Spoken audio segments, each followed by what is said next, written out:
UK അഥവാ England എന്ന് പറയുന്ന രാജ്യത്തിൽ ഒരു രാഷ്ട്രീയ ഭൂകമ്പം തന്നെ സംഭവിച്ചുകൊണ്ടിരിക്കുകയാണ്.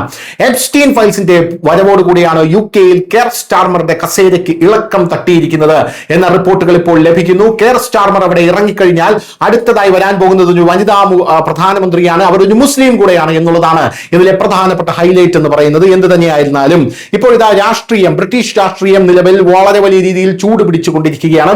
കുപ്രസിദ്ധ കുറ്റവാളി ജെഫ്രി എപ്സ്റ്റീനെ ചുറ്റിപ്പറ്റിയുള്ള വിവാദങ്ങൾ കാരണം പ്രധാനമന്ത്രി കെയർ സ്റ്റാർമർ എല്ലാ വശങ്ങളിൽ നിന്നും സമ്മർദ്ദത്തിൽ ഏർപ്പെട്ടുകൊണ്ടിരിക്കുകയാണ്. വാഷിംഗ്ടണിലെ ബ്രിട്ടീഷ് അംബാസഡറായി പീറ്റർ മണ്ടൽസനെ നിയമിച്ചതിനെ ചൊല്ലിയാണ് വിവാദം ഇപ്പോൾ നിലവിൽ ആരംഭിച്ചിരിക്കുന്നത്. എപ്സ്റ്റീനുമായിട്ടുള്ള മണ്ടൽസണിന്റെ ബന്ധം കാണിക്കുന്ന രേഖകൾ പുറത്തു വന്നിട്ടുണ്ട്. അങ്ങനെ ഒരാളെ എങ്ങനെയാണ് കെയർ സ്റ്റാർമർ ഇത്രയ്ക്ക് വലിയൊരു പദവിയിൽ വലിയ രീതിയിൽ ഇരുത്തുക എന്നുള്ളൊരു ചോദ്യമാണ് ഇപ്പോൾ ഉയർന്നു വന്നിരിക്കുന്നത്. എന്തായാലും ഇടനാഴിക്ക് കുറുകെ സ്റ്റാർമറുടെ പോരാട്ടം, അതായത് ഞാൻ രാജിവെക്കില്ല, എന്റെ അവസാന ശ്വാസം വരെ പോരാടുമെന്നാണ് ഇപ്പോൾ കെയർ സ്റ്റാർമർ പറഞ്ഞിരിക്കുന്നത്. സ്റ്റാർമർ നേരത്തെ ക്ഷമാപണം നടത്തുകയും കാലാവധി പൂർത്തിയാക്കാൻ എംപിമാരുടെ പിന്തുണ തേടുകയും ചെയ്തിരുന്നു. എന്നാൽ ഇപ്പോൾ അദ്ദേഹത്തിന്റെ സ്വരം മാറിയിരിക്കുന്നു. പ്രധാനമന്ത്രി സ്ഥാനം രാജിവെക്കില്ലെന്നും അവസാന ശ്വാസം വരെ ഈ വിവാദത്തിനെതിരെ പോരാടുമെന്നും അദ്ദേഹം വ്യക്തമായി പറഞ്ഞിട്ടുണ്ട്. അതേസമയം സ്റ്റാർമറുടെ പാർട്ടിക്കുള്ളിൽ ഒരു ആഭ്യന്തര കലാപം ഉണ്ടായിരിക്കുന്നു എന്ന റിപ്പോർട്ടുകൾ ലഭിക്കുന്നുണ്ട്. ലേബർ പാർട്ടിക്കുള്ളിൽ നിന്ന് സ്റ്റാർമറിനെതിരെ ഒരു കലാപം തന്നെ പൊട്ടിപ്പുറപ്പെട്ടിട്ടുണ്ട്. നിരവധി എംപിമാരും സ്കോട്ട്ലൻഡിലെ പാർട്ടി നേതാവ് അനൈസ് ജർവാരും നേതൃമാറ്റം ആവശ്യപ്പെട്ടിട്ടുണ്ട്. സ്റ്റാർമറിന്റെ തെറ്റായ തീരുമാനങ്ങൾ രാജ്യത്തിന്റെ പ്രശസ്തിക്ക് കോട്ടം വരുത്തിയെന്ന് പ്രതിപക്ഷ പാർട്ടികളും പറയുന്നു. ഈ സമ്മർദ്ദത്തിനിടയിലും സ്റ്റാർമർ ഒരു അടച്ചിട്ട വാതിൽ യോഗം നടത്തി. ഒരു സാഹചര്യത്തിലും താൻ ഉത്തരവിൽ നിന്ന് പിന്മാറില്ല. അദ്ദേഹം ആക്രമണാത്മകമായിട്ടാണ് സ്റ്റാർമർ ഇക്കാര്യം പറഞ്ഞിരിക്കുന്നത്. ഈ യോഗത്തിന് ശേഷം ഉപപ്രധാനമന്ത്രി ഡേവിഡ് ലാമി, വിദേശകാര്യമന്ത്രി യെവറ്റ് കൂപ്പർ തുടങ്ങിയ പ്രധാന നേതാക്കൾ സ്റ്റാർമറിന് പരസ്യമായി പിന്തുണ പ്രഖ്യാപിക്കുന്ന ഒരു സാഹചര്യവും ഉണ്ടായിട്ടുണ്ട്. തിരഞ്ഞെടുപ്പില്ലാതെ പോലും നേതൃമാറ്റത്തിനുള്ള സാധ്യതയെക്കുറിച്ച് ഒരു ആശയക്കുഴപ്പം നിലനിൽക്കുന്നുണ്ട് എന്നുള്ളതാണ് മറ്റൊരു പ്രധാനപ്പെട്ട കാര്യം എന്ന് പറയുന്നത്.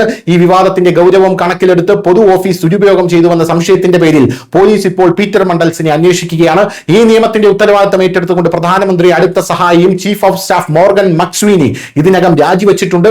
എപ്സ്റ്റീന്റെ ഇരകളോട് സ്റ്റാർമർ ക്ഷമാപണം നടത്തുകയും നിയമവുമായി ബന്ധപ്പെട്ട എല്ലാ രേഖകളും പുറത്തുവിടുമെന്ന് വാഗ്ദാനം ചെയ്യുകയും ചെയ്തു. നിലവിലെ ബ്രിട്ടീഷ് പാർലമെന്ററി സംവിധാനത്തിൽ തിരഞ്ഞെടുപ്പില്ലാതെ പ്രധാനമന്ത്രിയെ മാറ്റാൻ കഴിയുമെന്നതിനാൽ സ്റ്റാർമറുടെ കസേര അപകടത്തിലാണ് എന്നുള്ള സുപ്രധാനമായിട്ടുള്ള റിപ്പോർട്ടുകൾ ഇപ്പോൾ പുറത്തു വരുന്നുണ്ട്. അതേസമയം സ്റ്റാർമർ കസേരയിൽ നിന്ന് പുറത്തു വന്നു കഴിഞ്ഞാൽ ആരായിരിക്കും ഇംഗ്ലണ്ടിലെ അടുത്ത പ്രധാനമന്ത്രി എന്നുള്ള ഒരു ചോദ്യമുണ്ട്. ഈ ചോദ്യത്തിന് ഷബാന മഹ്മൂദ് എന്ന് പറഞ്ഞൊരു പേരാണ് ഇപ്പോൾ പുറത്തു വരുന്നത്. ഈ ബ്രിട്ടീഷ് രാഷ്ട്രീയം വലിയ രീതിയിൽ ചൂടുപിടിക്കുമ്പോൾ എപ്സ്റ്റീൻ ഫയൽസിൽപ്പെട്ട കെയർ സ്റ്റാർമർ ഉഴലുമ്പോൾ ബ്രിട്ടീഷിലെ ആദ്യത്തെ മുസ്ലിം വനിതാ പ്രധാനമന്ത്രിയായ ഷബാന മഹ്മൂദിന് ചരിത്രം സൃഷ്ടിക്കാൻ കഴിയുമെന്നുള്ളതാണ് മറ്റൊരു പ്രധാനപ്പെട്ട കാര്യം. അവർ നിലവിൽ ബ്രിട്ടന്റെ ആഭ്യന്തര സെക്രട്ടറി ആയിട്ടാണ് സേവനമനുഷ്ഠിക്കുന്നത്. ലേബർ പാർട്ടിയുടെ ശക്തിയായ നേതാവായിട്ടാണ് അവർ കണക്കാക്കുന്നത്. ഷബാന മഹ്മൂദ് രാജ്യത്തെ ആദ്യത്തെ വനിതാ പ്രധാനമന്ത്രിയായി സ്ഥാനാരോഹിതയാകാനായി തയ്യാറെടുത്തുകൊണ്ടിരിക്കുകയാണ് എന്നുള്ള മറ്റു റിപ്പോർട്ടുകളും പുറത്തു വരുന്നുണ്ട്. News desk India Malayalam.